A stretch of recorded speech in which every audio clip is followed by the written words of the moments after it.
This episode of All About the Gear is brought to you by BorrowLenses.com.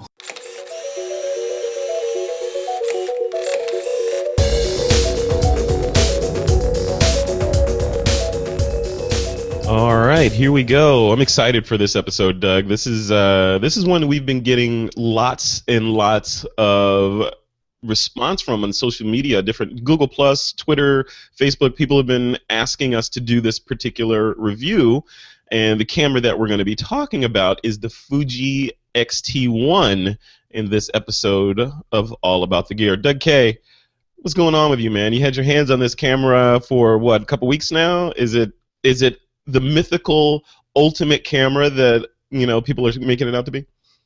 Hi, Frederick. Well, yeah, I've had it for about 2.5 weeks. Did a lot of shooting with it. Went all over Southern California and lots of different situations.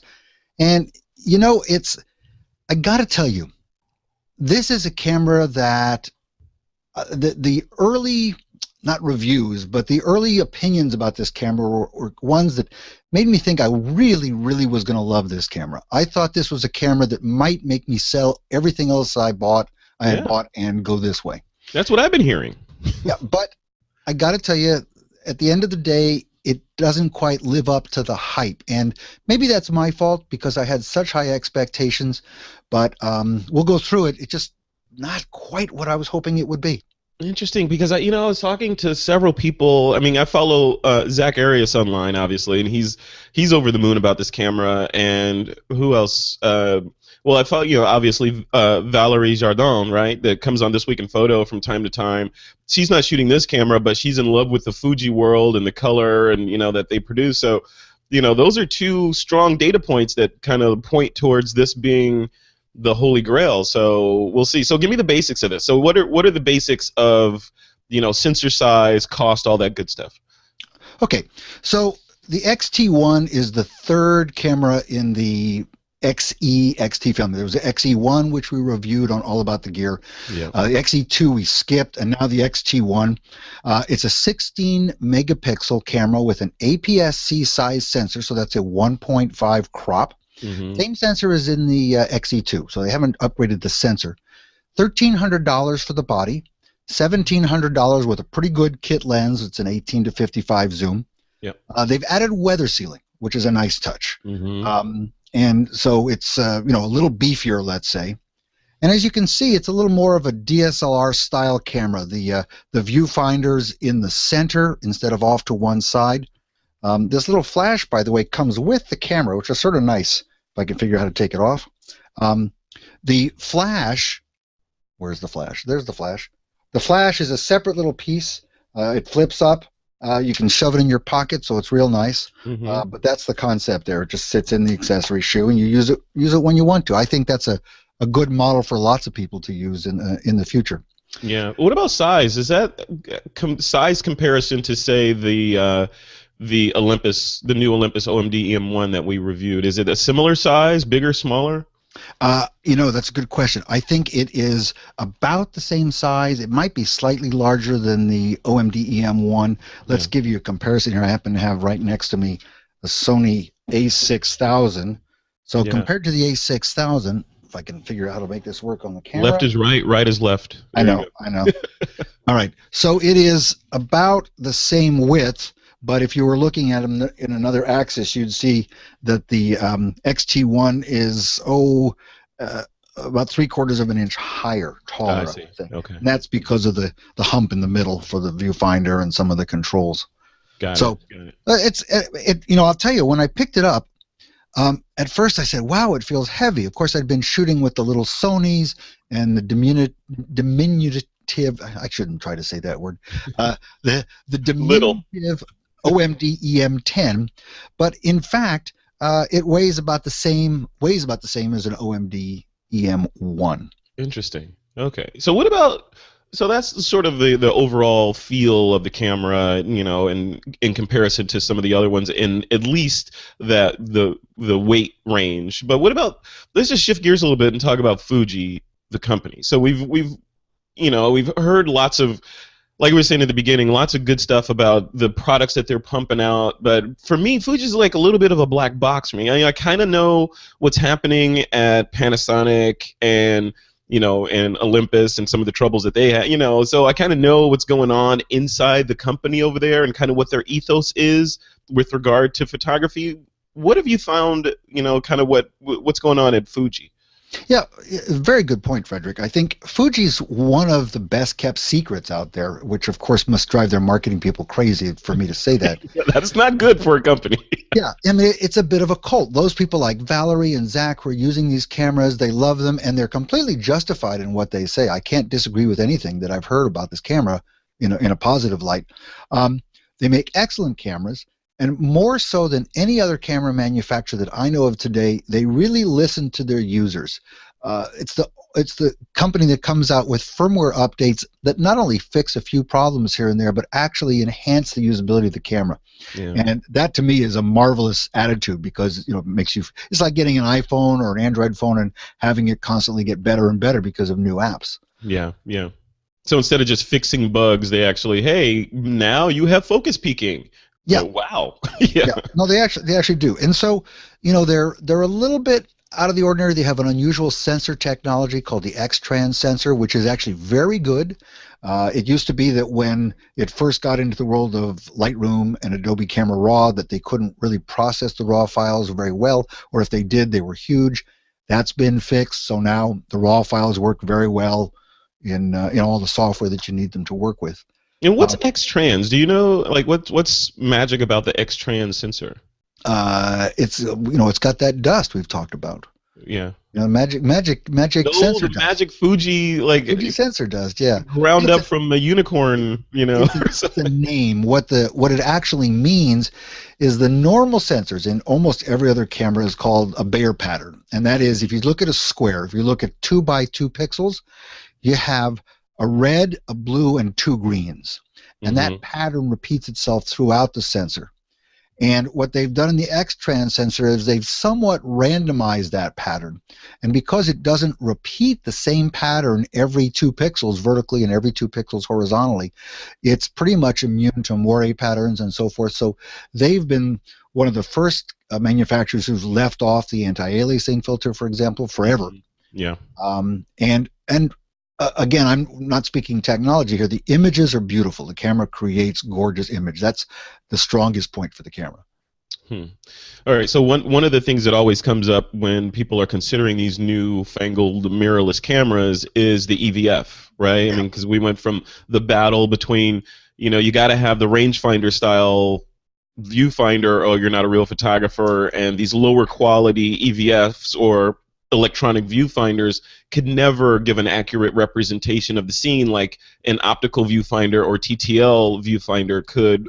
How do you feel about this one? Is it good, better? Yeah, this is an excellent viewfinder. Fuji's had good viewfinder technology for a long time. They have great data display in there. They've got they're sharp, they're bright, they're large, and this is probably the best one they've done so far. It's the sharpest, the brightest, the largest that I've seen. Yes. I enjoy the viewfinder very much, and especially all the great data that's in there. They're the one of the companies that has a depth of field indicator, for example, which I think is a great feature. So, viewfinder, one of the very best. Nothing else to say about that. Well, what about the switching? Because that's one thing that gets me. Because I shoot with primarily right now the the Panasonic GX7. I have a GM1, and I also have the GH3. And hopefully, if I can save my money, sometime next year or the year after, I'll get a GH4. but one of the things that gets me about all these cameras is if I have to turn off the switching thing, because it seems to switch when I don't want it to switch. Switching between the LCD on the back of the camera and the electronic viewfinder. It's switching when I don't want it to switch, or it won't switch when I need it to switch. I know it's hard to kind of predict what a user or a photographer is going to want, but does this one do it any better, worse, or what do you think? Yeah, these guys do it very well. I mean, the problem is, you hold it up to your eye, you look through it, and it's not, none of them are pretty bad if you go this way. The problem that a lot of them have is if you tip this up and hold this at waist height, what happens is if you hold it close to your body, it thinks that you're up against a viewfinder, switches on the viewfinder, turns off the LCD, and you think the camera just died. Right. Well, Sony is probably the worst at that. So one of my Sonys, an NEX6, I think, I actually sent back. I thought there was something wrong with it. And then the replacement had the same problem. Yeah. And Sony's still got that problem. I wish they would make it adjustable, for example. Fuji works very well. I never had a problem with it automatically or accidentally switching to the viewfinder mode or anything like that. So I don't know what the difference is, but it's not a problem at all on this camera. It works very well. Yeah. On the Panasonics, on the GH3, for example, it has a sensitivity setting in there where you can set it to low, medium, or high sensitivity for the switching. So I tried setting it to medium, then I went to low. It got better, but still not perfect. So what I ended up doing is just turning it off, and it's assigned to a hot button or a soft button or a hard button on the camera. So if I need to look, if normally I'm shooting on the LCD on the back of the camera, but if I feel like I need to use the EVF, then I just hit a button and the EVF is on. So essentially I'm doing a manual switch now, and that seems to be working okay. Unlike you, I'm a real photographer, so I'm used to looking through the viewfinder. And you shoot all manual and manual focus and on film. Yeah, daguerreotype. Yeah, there you go. Cool. But, so it's good. So the LCD is good. You're happy with that, and the EVF is good. So far, so good. Wait a minute. Let's not brush past the LCD too fast. All right. You know what I'm going to say about the LCD, don't you? I know what you're going to say. You know exactly what I'm going to say. Hang on, let me push my magic button there. All right. Great LCD. It tips. This is, I think, the first one that Fuji's made in the X line. The X-E1 and X-E2 didn't have tilt. This has the good tilt. It'll go, up. It'll go down. Yep. You can use it. You can turn on the menus. You can do all sorts of great things on the back. Push the little menu button. You get all the menu things. No, quick menu. Hang on. There's my quick menu. Yeah. And I go through. What's this? No touch. What's happening here? No touch. Drives me crazy. Again, for people who don't know it, you and I are big fans of touch screens, and it's not so much that I need a touch screen. It's that it's calling out to me. It's saying, touch me. No, it's not that much you need it. It's state of the art. I mean, it's where, in my opinion, it's like going back to a flip phone after you've tried a smartphone. It's like, something's not right, and screens, where necessary. For example, on my computer here, I don't want to be touching on my screen because, it gets all dirty and everything. But for things like this that are tactile and in your hand and have a screen, I don't know. Why not put a screen? Why not put a touch sensor on there? Here's an example of how crazy that is. When you use a mobile phone or an iPad to control this thing using their remote app, you get all the touch features you'd probably want. You can touch focus. You can do, control the camera with your fingertip. Why can't they just do the same thing on the back of the camera? I don't know, but mostly it's frustrating. For example, let's say you want to move the focus point around in this thing. Yeah. You look at the grid, you should be able to just, touch it and move it around. Can't do it. You've got to go in, push a couple of buttons, use the little thumb thingy and I don't get it. Fuji, Sony, right? Choose. Come on. Yeah, absolutely. Okay. So that's the display itself is fine though. Looks great. The menu system is good. One of my favorite menu systems. Very clear, easy to find things. No problem at all. Yeah, but that LCD is not fully articulated, though, is it? No, because I don't shoot selfies. You don't need that just for selfies, Doug. Come on.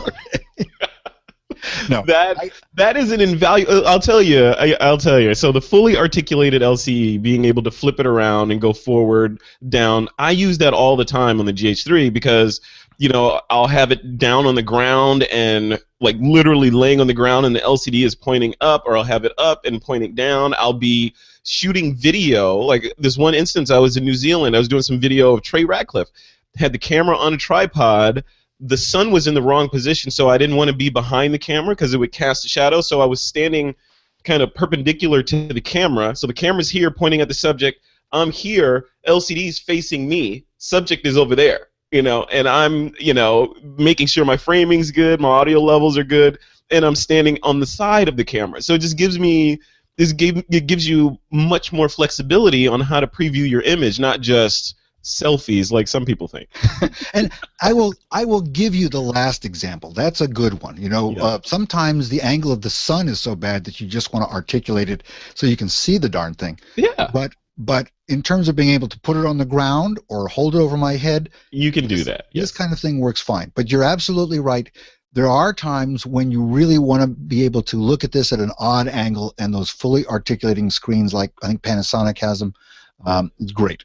Great. Yeah, and the other thing is, like, granted, if you don't do selfies, obviously it's not a big deal, and if you don't do video interviews, it's not a big deal. But for me, the multimediographer that does that stuff, if I'm doing an interview in San Francisco with Doug K and I don't have a cameraman, I put my camera on sticks, flip that LCD around, get the get the composition right, and I can see it. And I can also make sure that the camera's still recording during the interview, because I can actually preview the image live while we're doing the thing. So I don't know. The articulating LCD and the audio input are my two pet peeves for these. And the touch. Yeah. Yep. Yeah.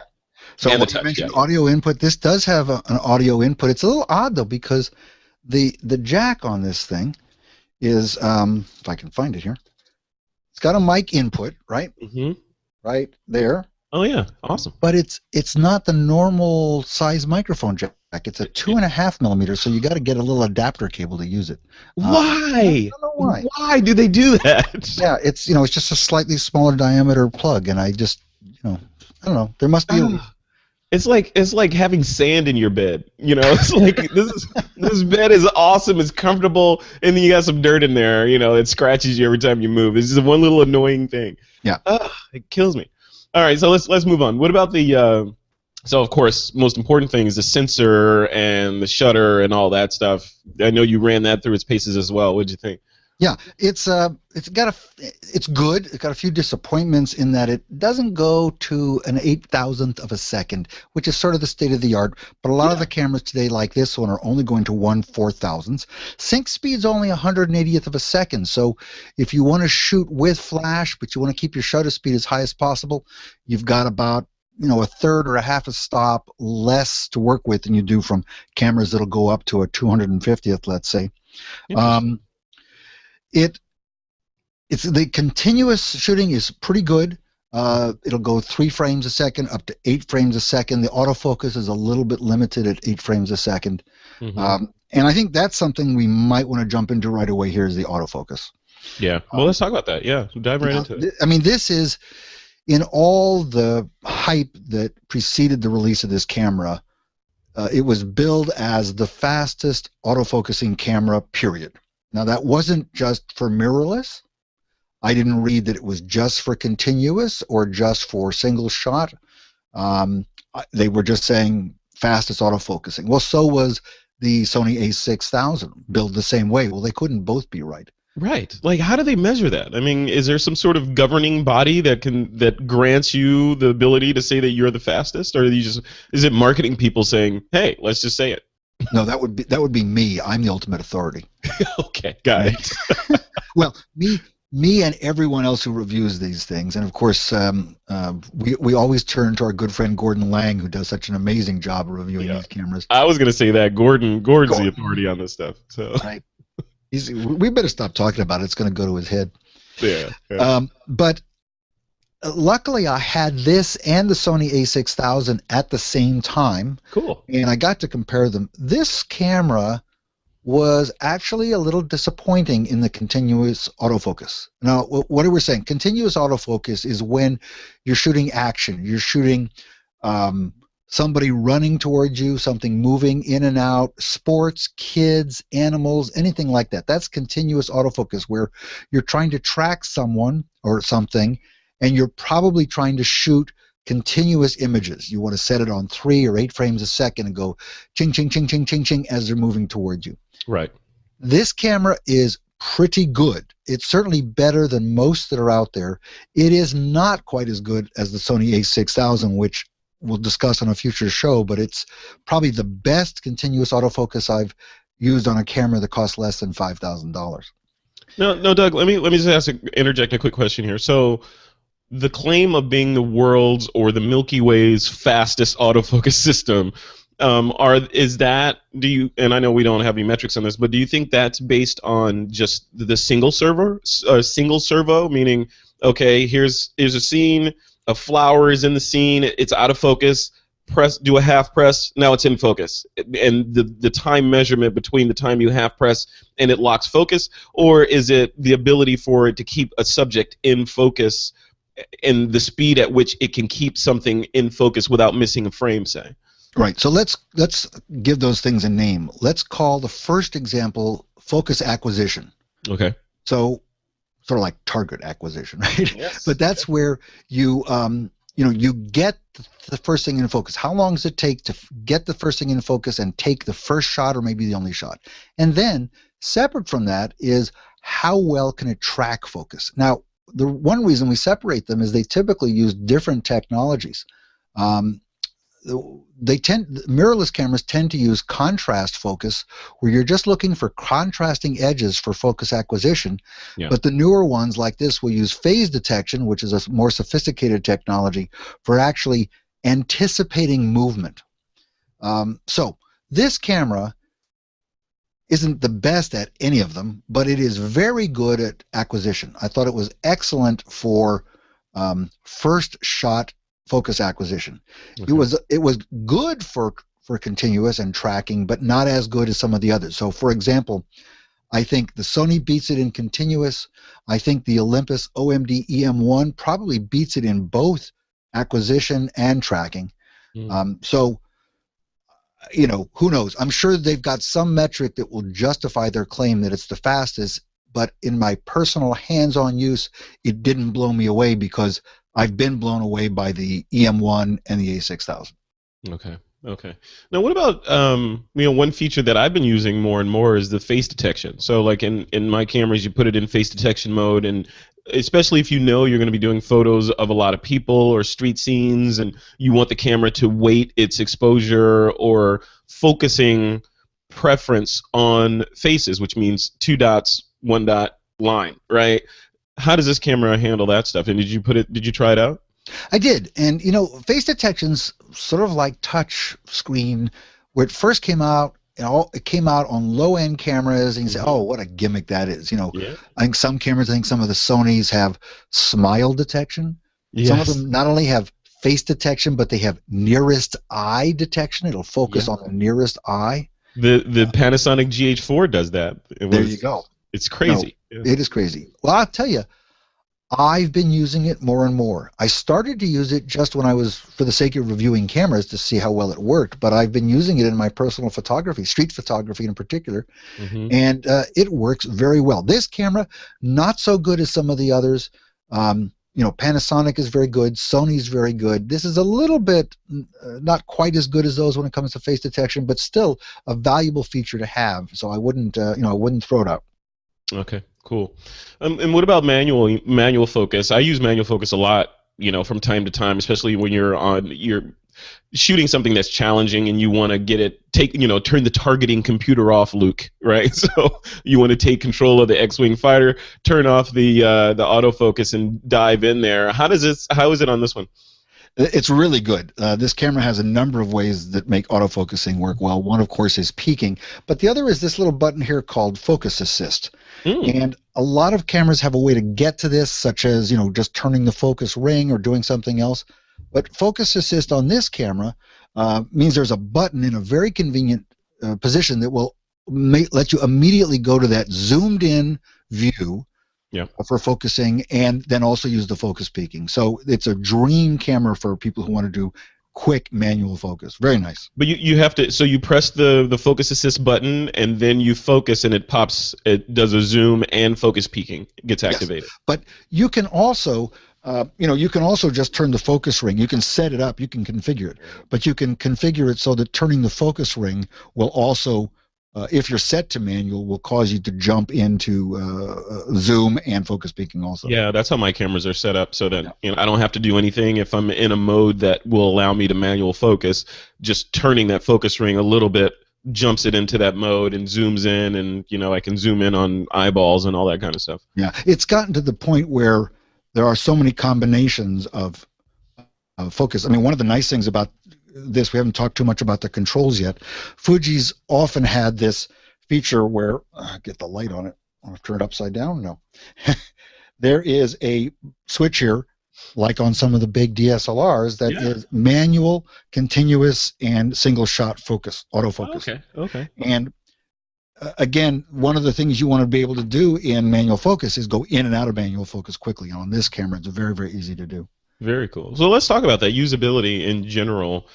Like in your hands, walking around the streets, you said you were running around Southern California with this thing. How did it feel, just generally, as a camera? If you were considering buying this camera and you were going to propose to it, how did it feel in your hands? Are we going to use the fondle word again? No, you just did. So it's all over. Sorry, I guess I better not say it. It feels very good. It's a real solid camera, as I mentioned. It's weather sealed, not the lenses, but the body's weather sealed. The only complaint I have, two complaints. One is this grip here is. You see how my fingers are wrapped around it? Yeah. I'm holding it with my fingertips. It's not fat enough for me to grab with my hand, so it doesn't feel real solid. Yeah. Now, they sell some kind of an optional thing, not just a battery thing on the bottom, but they also sell something to make this grip fatter. I haven't tried it. I hear it's helpful, but I wish it was a little more substantial. I mean, compare it here to the Sony. You see the Sony is fatter here. Okay. It's and like so I can actually get my hand around it, as opposed to the Fuji, where I can only get my fingers around it because it's very narrow. Okay. So that's the first thing. The other thing for me personally, because I like to use back button focusing, and for people who don't know what that is, that's where you do your autofocus separate from the shutter release. This is the button. Just heresy, by the way. I know. Here's the button called AFL, Autofocus Lock. You can configure this to do autofocus on demand. The problem is that when you hold the camera, you can't get to it. You have to sort of, see how I have to sort of back my thumb out of it to get to it. So two buttons here, AFL, and the other one is AEL, for automatic exposure lock. That's a little better positioned, but it's not great for that. So other than that, but like I say, feels good. Solid, very well made camera. There's no doubt about it. No, did you try doing any HDR or bracketing and that kind of stuff with this camera? Yeah, I did. And what this really surprised me, because the bracketing on this, the controls are pretty nice. I mean, this camera has buttons for everything. Mm-hmm. So to go to bracketing, you just move this mode dial over to bracketing. Nice. Turn it on, and let me see if I got it set up to shoot anything for you. I don't know if you could hear that, but it sounded like it's rather slow. I'll do it again. It's slower than you'd expect for bracketed shots. If you have any kind of motion, for example, it's not going to give you quite what you expect there. It's certainly not. They made it that slow. I mean, can you adjust that, or do you think they made it that slow because they assumed people were going to be shooting landscapes and want to minimize maybe vibration between the shots or something? I don't know. It seems to be dedicated to the 3 frames per second mode as opposed to the 8 frames a second mode, and 3 is not very fast for some applications. Mm-hmm. I can accidentally move an awful lot in 1 full second, which is what that takes. Yeah. So okay. Also, the bracketing is limited. For some reason, they'll only give you 3 exposures, and the maximum you can go is plus or minus 1 EV. You can't go 2 stops under, 2 stops over, just 1. So, but then that's something that, knowing Fuji, that's probably something that'll be fixed in a firmware release. It's just too obvious and too easy to change. Well, Doug, let's pause there for a second. So where exactly does this camera fit in the Fuji lineup? Because we know we've got the X100, X100S, and then the cameras that go up from there. Is this one the logical step up for people that are shooting with the X100 series and want a interchangeable lens body? That's a really good question. The X100S is not just one of our favorite cameras; it's one of everybody's favorite cameras. Yeah. Similar sensor technology and size, small, lightweight body. 23 millimeter non-removable lens. Love that camera. Then you've got the X Pro line, which is really a rangefinder type camera. It doesn't have viewfinder. And then you have the XE1, XE2, now X-T1. So this is the top end of the electronic viewfinder interchangeable lens Fuji cameras. Okay. This is their new flagship camera. Wow.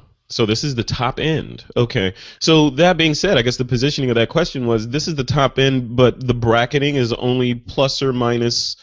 You can do one stop increments in only three exposures. Is that correct? That's right. That's right. Which I expect them to improve. I mean, it's just too odd. Yeah, that's really interesting. Yeah. Okay, I'm looking in your notes here. I see another thing in here I want to talk about, and there's two things in here. So the battery and the fact that you can't recharge the battery in the camera. You can't just like plug it into a USB port or something and have it juice up. You have to have the charger. Yeah, this is one of those things that our friend Gordon, once again, has turned me on to as a difference between cameras. There are some cameras, like the new Sonys, where you can charge the battery by just connecting a USB cable to the camera. Yeah. And his use case for this is, for example, he's driving in the car. He's got the USB plugged into the cigarette lighter or a USB jack in the car. And why shouldn't you be able to recharge the battery while you're driving around? It's a very good point. Yep. It also means that if you do have a battery charger, you're on the road, you're in a hotel, you can actually be charging two batteries at once. Right. So some cameras have that now. This camera does not. And just like touch and other things, we're going to start looking for that in almost every camera we review. Yeah, and all the traveling that I've been doing lately, that's important because, it becomes a decision point where when you have to bring along yet another charger, and, just all that stuff and different adapters for whatever country you're in for that charger. It would just be so much easier just to be able to plug it into a USB port. Because I have what do I have here? Yeah, this thing. Look at this. So when I travel, I take this thing with me. It's called an iSound. Can you see that? What is that? So look at it's basically a big battery brick, but so you charge it up. But look what's on the edge. Yeah, USB. See that? Yeah, it's got 5 USB ports that'll charge up my iPhone, my camera, my tablet, or whatever. So what that gives me is when I'm in a foreign country, I only have to plug one thing in to the wall, and all my other devices get juiced off of this. Right. Yeah, so it's except my computer, of course, which needs to go into the wall. But and then when I'm on the plane, this thing goes with me on the plane. So if my tablet in the middle of a movie runs out of power, I can just plug it into this and juice it up and not have to worry about whatever airline or aircraft that I'm on having a USB port or some place to plug in. So very nice. Yeah, so it's important that you can charge through USB. Yeah, and that's called iSound? iSound, yes. Okay. It's called iSound. There's different manufacturers. You can get it at iSound.net. Right. Or I actually picked this one up at a AT&T store. So All About the Gear now has Pick of the Week, just like TWiP. This is my Pick of the Week. Look at that. Yeah. All right. We should introduce that. Yeah. Okay, cool. All right, let's move on. So another important thing for me that I use a lot, more and more increasingly, is wireless on my cameras. Wi-Fi, NFC if I'm using an Android tablet or phone, just to be able to tap it and go. What about this camera? Does it support any of that stuff? Yeah, it has. I'll tell you a funny story about it. I spent a good hour trying to get the remote app to work on my phone. Uh-oh. And I could not get it to talk to it. Could not get it to work. Which phone? iPhone or Android? Yeah, an iPhone 5. And only to discover that I was using the wrong app. I was using a Fujifilm app made for other Fujifilm cameras. So you have to be careful. You have to get the right one. So, okay, I solved that problem of my own stupidity. Got the right app. It connects fairly easily. Of course, the camera has NFC, but my iPhone does not, which is a shame. Right.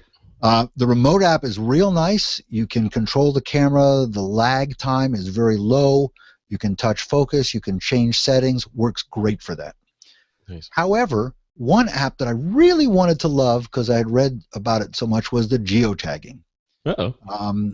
I love geotagging. I love taking images, coming back, being able to bring them up in Lightroom and click in one place and have a Google map come up immediately showing where that image was taken. I love being able to do street photography and know what street I was on, where I was on, maybe even what side of the street I was on. Yeah. So the camera doesn't have GPS, but it has a geotagging app. My success with it was limited in that it's different than most, because what you do is you connect to the phone in geotag mode, and you put the phone back in your pocket, and you have about 60 minutes where these things are continuing to talk to one another. Mm-hmm. And in theory, the phone is updating its location based on GPS, and every time you take a picture, these devices communicate and tag the image directly. This is a huge breakthrough compared to other apps in which you keep a log of your images and then you sync them up later. Yeah. I have not been totally successful in getting the thing to update. It certainly logs the latitude and longitude, but it seems to be frozen. So as I move locations, it doesn't seem to update. I think that's my problem. I think I've got something going on somewhere that I'm doing wrong, but the concept is really good. The idea that you have 60 minutes, if I said 60 seconds, I was wrong. Yeah.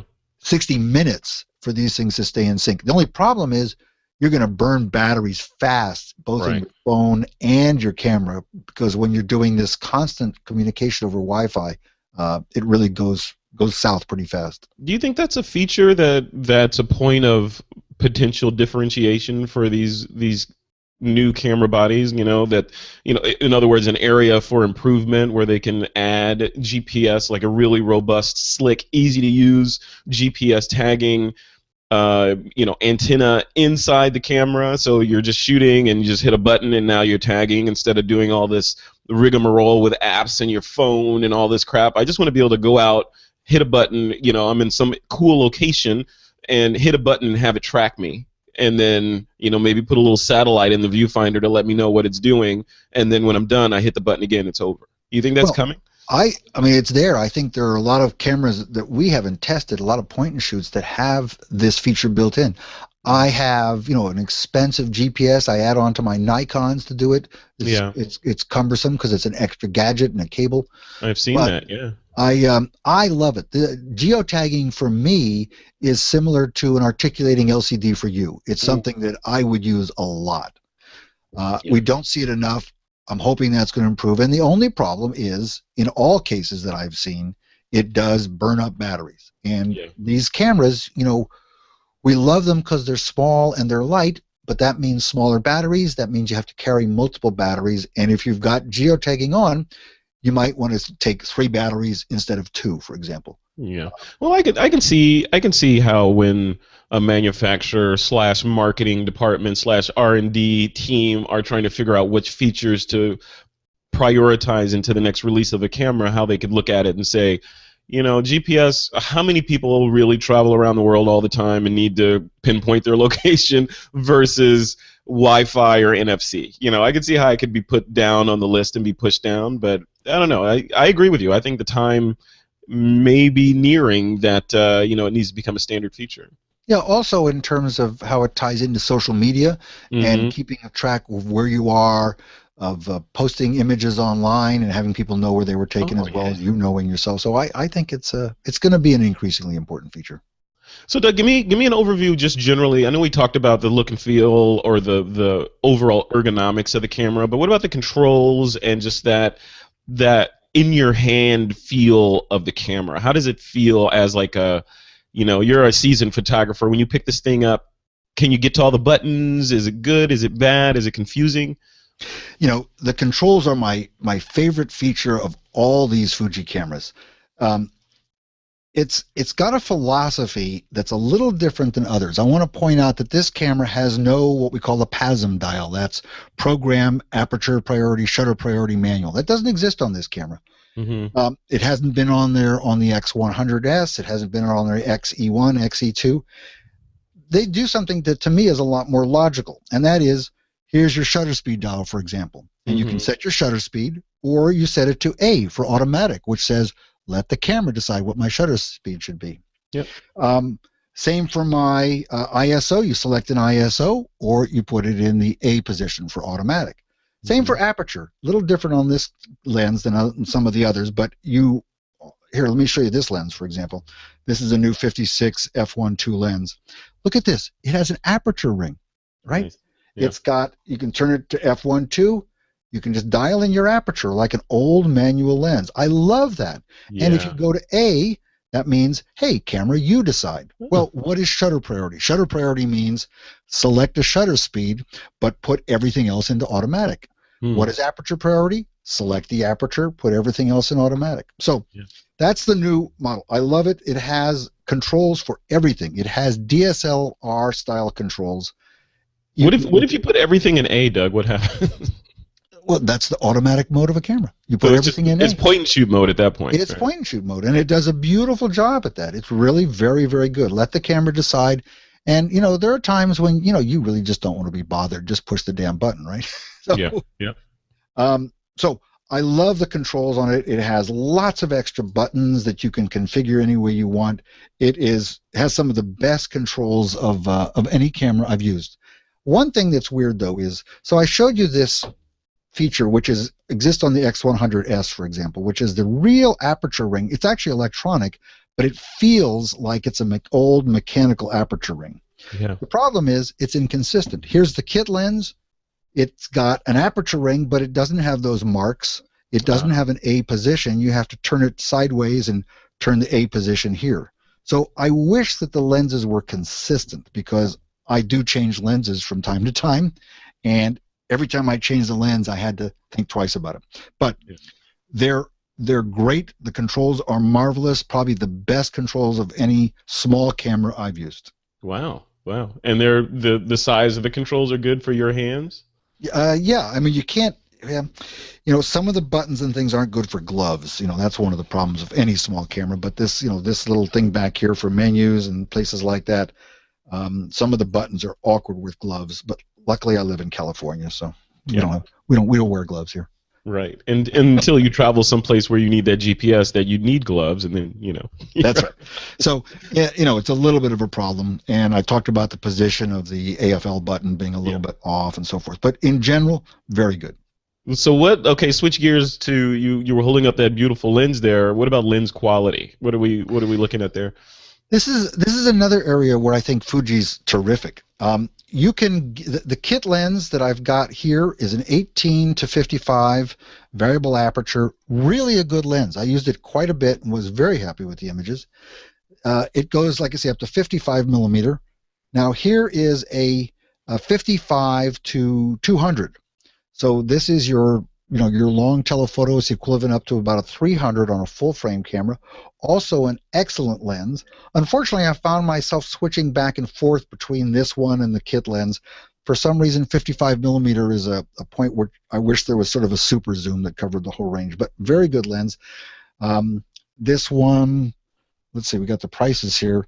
The 200, this costs $700. This is a brand new lens, which is gorgeous. This is a $1,000 lens. This is the 56 millimeter f1.2. It is beautiful, and that's the equivalent of an 85 on a full frame camera. So, it's a portrait lens. That's your portrait lens, yeah. And it's great. It's I mean, that's it. The other thing is there are also some. We've reviewed on the XE1 show a number of the Zeiss lenses for the X line. They're a little pricier. They're optically very good, but I got to tell you, the Fuji lenses are actually preferable for me. I like the feel of them. I like the quality of them, pretty much across the board. So excellent in the lens department. Very cool. So there, you have in the notes here some acronym LMO. What is LMO? Oh yeah, I should have come up with a funny version for that. This is interesting. You know, on the last show we did, or one of the last shows was the Olympus OMD EM10. Did I get that right? There's so many initials. Yep. And we branched into, we dove into this whole thing about diffraction and the problem of diffraction, particularly with high density small sensors. Yeah. It's a known problem, and what Fuji has done, I think they started with the X-E2, is they came out with this processing in their software in their processor called, I have to look it up, Lens Modulation Optimizer. Lens Modulation Optimizer. You know what that reminds me? That sounds like marketing. It sounds like Chevron gasoline now with Techron. Like what's Techron? I mean, like Lens Modulation Optimizer. Tell me what that means. You're absolutely right. Well, what they're doing is they're processing the image. This is only for JPEGs, by the way. It doesn't help you with RAW files, but they're processing the image to sharpen them. Now, it's, you can do traditional sharpening, but they're going for a particular thing here, which is to try and detect the effects of diffraction and minimize it. So I ran some tests with this camera. I'm working on a long-form article that we'll post in a few weeks, and I looked at the improvement, and sure enough, you get about one stop improvement in diffraction. In other words, you can shoot at f11 and still have only the diffraction that you'd get at f8. So this diffraction, again, is a problem that gets worse with tighter and tighter apertures, and this gives you about a one-stop advantage, but only in the JPEGs. So it does work. I think they're working on a couple. The LMO does more than just diffraction tweaking. It does general sharpening tweaking. It does the things we get in a lot of other cameras where they're maybe solving some vignetting problems. The concept is that they know what the lens is. The lens communicates with the body electronically, and they've got software in the camera that knows how to tweak for each lens model, and they optimize it. Love it. So LMO. Don't leave home without it. Yeah, right. Yeah. Put that in your tank. I know. Tiger in my tank.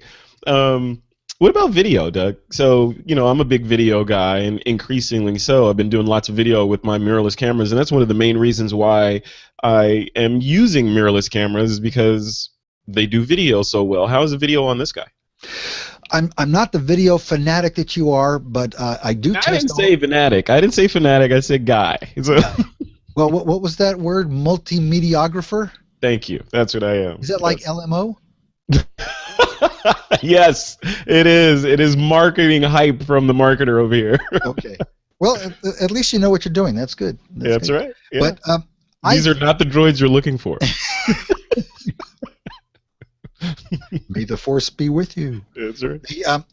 I think this camera's on the weak side when it comes to video, given what else is out there. If video's high on your list, I would not recommend this. It'll do 1080p, 60 frames a second. Mm-hmm. It's not bad. But it doesn't let you do exposure adjustments for some reason. It only shoots at auto exposure mode. Oh, that's not good. Yeah, and that's odd. Because when you move around, your exposure is going to shift, and bad things happen. Yeah. And I did not analyze the video closely, but in reading other people's reviews, which of course is my cheat sheet for getting into these at all, I noticed that a lot of other reviewers have complained about artifacts in the video, that it's not up there. I think if video is important to you, as we've said in the past, I think Panasonic's probably the leader, followed by Olympus and Sony, and then I think in the small camera world, these guys are probably coming in last on video. Yeah, they're concentrating more on the non-moving image, which is totally fun. And let's remember, the image quality from this is great. One thing we didn't mention is that Fujifilm, of course, comes from being a film company, and they have made and continue to make some gorgeous types of film.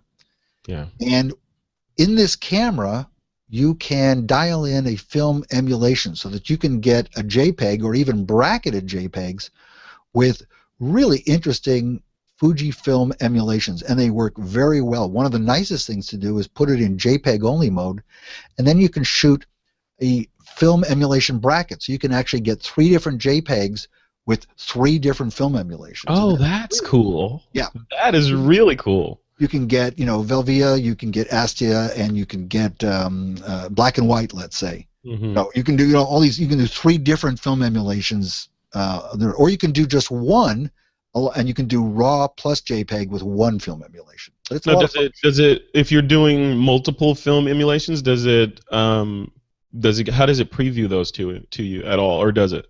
That's a good question. I think during the preview you're probably only going to get 1. You can't see them obviously all at once. Right. To be honest, I only looked at them in Lightroom, so I don't remember whether you can actually see them all during playback. If you dial through the images, you probably can see them all. Yeah, but it brings up. You have to ask me, who's this camera for? Yeah, that's the next question. So my next question is, who's this camera going up against in the, in other words, what are the competition or the competitive bodies in this genre of camera, and then also who's it for? Who's it targeted at, like the photographer? Yeah, the competition, sometimes this is a really easy question. It's tough here. You've got the Fuji X-E2, which is the previous version of this camera, costs $450 less, which is quite a bit less. Same image quality. The big difference is probably the autofocus and the fact that the X-E2 is not weatherproofed. So autofocus is the big one here, is the improvement. Okay. If you go to Micro Four Thirds and you look at the OMD EM1 from Olympus, which is only $100 more than this. This is Olympus's flagship camera now. That's really quite a good camera. And although the sensor is a little smaller, you have more lenses, you have that spectacular image stabilization. It feels better in the hand. And the autofocus is actually, single autofocus is better than this camera, I think. That was my opinion. I didn't even though Fujifilm says this has the fastest autofocus in the Galaxy. And to be honest, I didn't have the two cameras at the same time to do a real A/B test. It's just my impression after shooting with each of them for a few weeks. Okay. A lot of people have compared it to the A7 from Sony. Now that is full frame. What's that? That's full frame. Yes, that's a full frame camera. So remember, this is APS-C. This is middle range. You've got the small sensor with the OMD EM1. Then you go to full frame, larger frame with the A7. That camera is only $200 more. It's much better in low light. But the biggest problem for the Sony full frame line is still poor selection of lenses. So you can't recommend that unless you're willing to go to third-party prime lenses, manual focus for the A7. It's still limited, even though they've got, they're slowly coming out with new ones, but they're not there yet. I've heard some dings on the A7 line with regard to battery life too. Have you experienced that with yours at all? Yeah, the battery life is not great, but I just load up my pocket with batteries. Okay. And I do that with all the cameras because none of them are going to. No battery on a camera is going to last me for a full day of heavy shooting. This guy will do 300 and some images, they say, and it does that. But I might shoot 500 or 600 images in a day, so I need two batteries. So we've exchanged carrying a bunch of batteries around for carrying a bunch of rolls of film around. That's right. But if I put the film in my pocket, it gets warm and soft. Yes. I don't like carrying film in a pocket. Close to my body. The one camera, though, that I want people to think about, and it's one we're going to be reviewing on a future show of All About the Gear, is this puppy, which is the Sony a6000. As I mentioned earlier, this guy really has what I think is the fastest continuous autofocus. This camera is half the price of the Fuji X-T1, half the price. It's the same size sensor. It's a 24 megapixel versus 16 megapixel, but it's the same APS-C size sensor. Unlike the full frame Sonys, this one has very good lens selection because this is the camera that followed the whole NEX6, NEX7, even NEX5 cameras. Yeah, lots and lots of lenses out for that one. So, if you want a mid-size APS-C sensor, you might look at the A6000 as well as the X-T1. Well, looking at those two cameras, I'm seeing fewer dials and buttons on the A6000 versus the Fuji. So in other words, you're being able to just dial in my shutter speed, aperture, ISO. I'm diving into a menuing system on the Sony versus just flicking a dial on the Fuji, right? Yeah, that's absolutely right. I mean, here they are back to back. The controls on the Fuji are much nicer. I've shot for a few weeks with each of these cameras, trading off in some cases, and there's no doubt about it that the Fuji's controls are better. They're more like a traditional pro DSLR. However, the Sony works for me. I get great pictures with both cameras. I think the Fuji, I love the JPEG emulation. We'll talk about that again in a moment. But you got to consider that this Sony is, you know, $650 camera, and it's pretty damn good. So what's the bottom line on this camera? If someone has, you know, $1,300 or $1,700 with the kit lens, burning their pocket, and they want to jump into a good multi-purpose camera, is this the one they should get, or should they be leaning more towards that A6000 or maybe even the OMD EM1? Yeah, you know, this is a tough one. I love the Fuji infrastructure, if you will. I love the company. I love the attitude about their cameras, if you can say such a thing, even with things like lens modulation optimizer. LMO. LMO. Great lenses, great image quality, but they're quirky.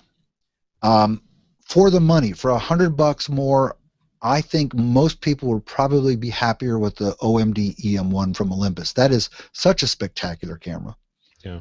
Even with the smaller sensor size. Yeah. I mean, that's really the only significant disadvantage of that camera is the smaller sensor, and for some people that's not a disadvantage. Let's be clear. Yeah.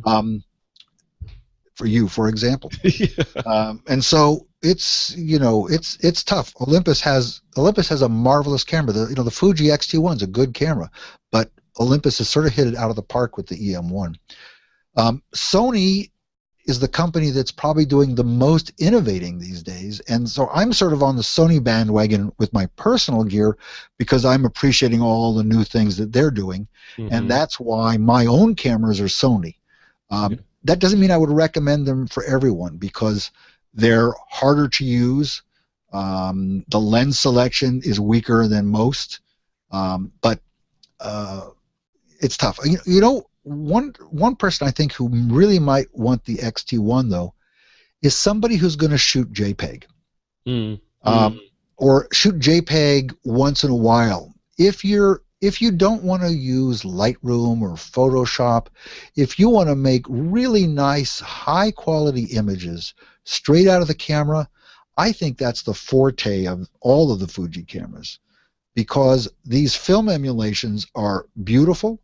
Even if you don't use them, the straight JPEGs are excellent. Yeah. The lenses, as we've said, are good. So if you want a camera that's going to deliver great images with a minimum of fuss, I know I've said that it's got great controls, but if you don't want to use all those great controls, certainly if you want to avoid post-processing, it's really hard to beat the Fuji cameras, and the X-T1 is one of those excellent ones. Love it. So it's not a clear-cut decision on which one to go with. It's, like most things in life, it's a case-by-case basis, right? So, yeah, and like we hear from all of our friends, people, and you used the word cult earlier, people seem to be like irrationally exuberant about their Fuji cameras. So they love the cameras, they love the controls, they love the look of the images that come out of these things. So you can't discount the crowd opinion when it comes to evaluating one of these cameras. And as you know, every show we managed to piss off somebody, and this time we're probably done that to more than the usual number of people. So yeah, I was watching Facebook. I think Gordon unfriended you on Facebook. So. All right. I'm not going to say anything nice about him ever again. I'm kidding. Cool, Doug. So what's coming up next? You said we're going to be doing an All About the Gear show about the A6000, right? We're going to dive into that thing? We have so much great stuff coming up. I don't know what the sequence is going to be because we're going to get accused of being Sony fanboys, and we're well, maybe we are. Maybe I am. But we've got the A6000 for Sony. That's my own camera, so I've got a lot of time on that. Yeah.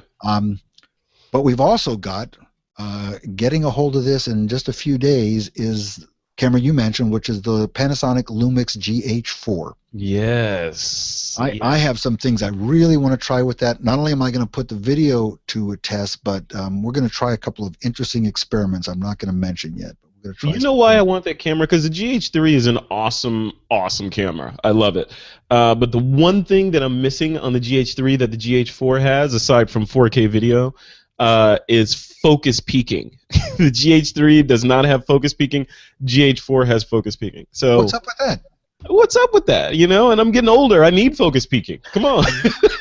You gotta have it. Hey, I didn't make any jokes about reading glasses for this show. That's right. You know what? Here are my reading glasses right here. All right, now I've made jokes about reading glasses. Look at that. Look at that. Reading glasses. Cool. All right, man. Well, that's we got two more in the hopper. Oh, what else? What else? Well, this is the Sony problem, because as I said, they're being one of the most innovative companies. We have coming in the Sony A7S, another 409,000 ISO camera. Yeah. And we have the 12 megapixel. What's that? 12 megapixel. 12 megapixel, which is plenty.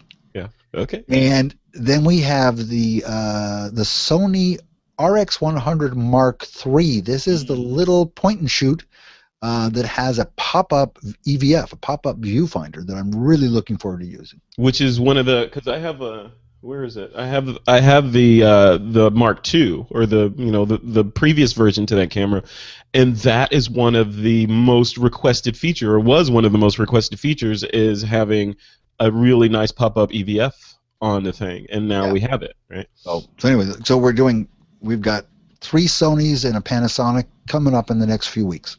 Awesome. We got a lot of work to do. What are you doing here? You got work to do. Go out and shoot. As soon as I hit the done button, I'm out of here.